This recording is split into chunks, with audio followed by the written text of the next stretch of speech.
Hello, my name is Dr. Skip Rizzo, and I direct the Medical Virtual Reality Research Group at the University of Southern California Institute for Creative Technologies. And today I'm going to provide a brief introduction to our immersive spherical video called A Soldier's Tale.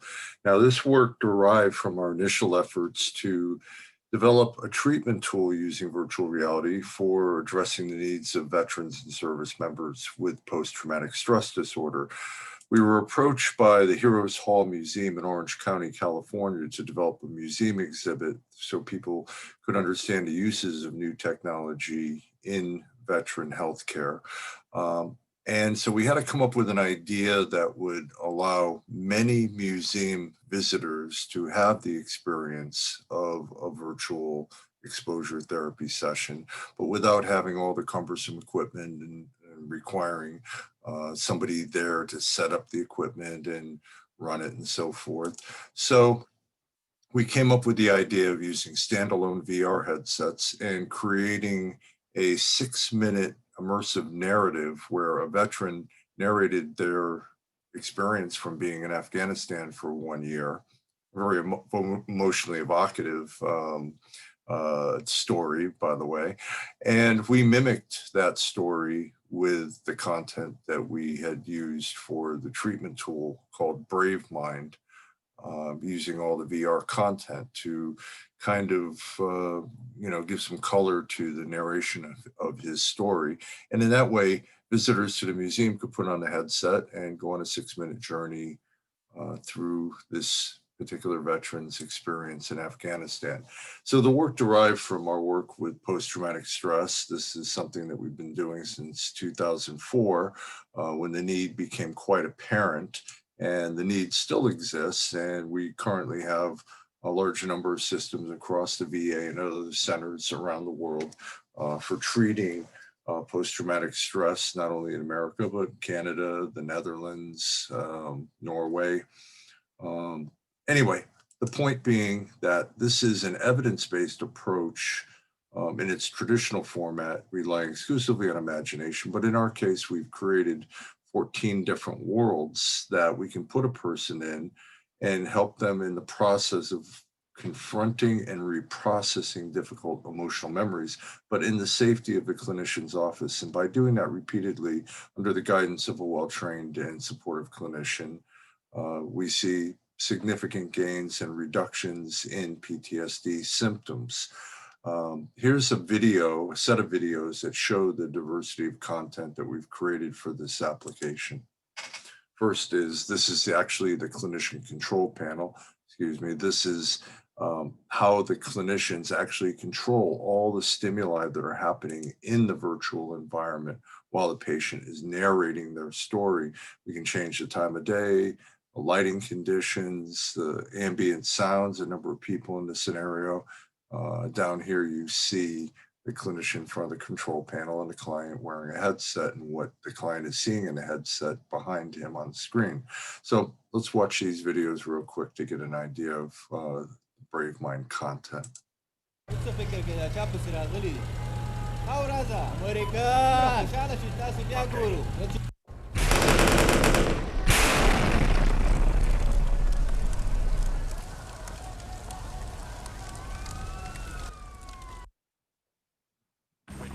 By going through it there, it's not going through my head at night when I'm trying to sleep or when I'm with my wife, times when I don't want it to come up and me start thinking about it. Traumatic things are not normal. You cannot handle the things that we've seen and done. And this is a tool that has helped me out tremendously. Reliving the worst moments of his life has helped him to move on with his life. I'm probably about 80% of who I was before I left, but I think that's pretty good after seeing and doing the things that we've done. For Nightline, this is Dan Harris in Atlanta.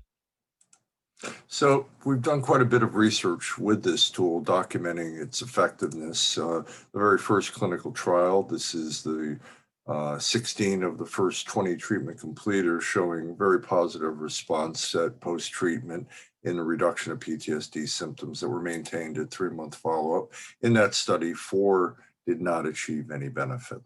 More recently, other groups have used the tool and reported quite significant findings This is a group at Emory University that showed change over time from pre to post treatment, but then continued gains up to a year later. Kind of like if you help a person to get better at the end of treatment, they kind of get a little bit better in their everyday life and continue to show benefits. So we feel pretty good from the research so far. This is a randomized controlled trial that we're involved in, and a second one. And in both of them, we showed VR, as documented by this independent group of researchers in a recent meta-analysis, to be an evidence-based approach that we can deliver exposure therapy in an effective way that's equivalent and in many cases better than the traditional methodology. And you might be saying, why would you do this? Well, it is quite provocative. It's hard medicine for a hard problem. The simple answer is the science is there to show that the technology is a useful way of facilitating exposure therapy, but it is emotionally challenging, as this user, who you may recognize, will relate to us. I have to tell you, I was stunned by my reaction. I mean, I know it's only a simulation, but my reaction was so powerful. What I didn't show you was that I went through that simulation 2 more times. And I can't say that it ever really got any easier, but I did feel more in control. And from what the psychologists tell me, that's the goal. Face your fears until you can control them, maybe even defeat them. Now, this therapy is only available on a limited basis, but it does seem to be very effective at treating our warriors who are coming home.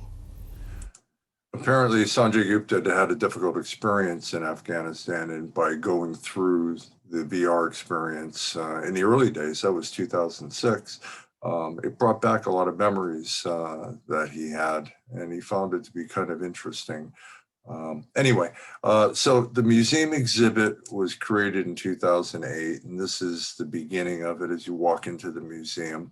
And basically, the idea here is that it's a full exhibit that showed a range of the technologies we're using to treat veterans with various mental health conditions, not just PTSD, but some of our other applications in this area.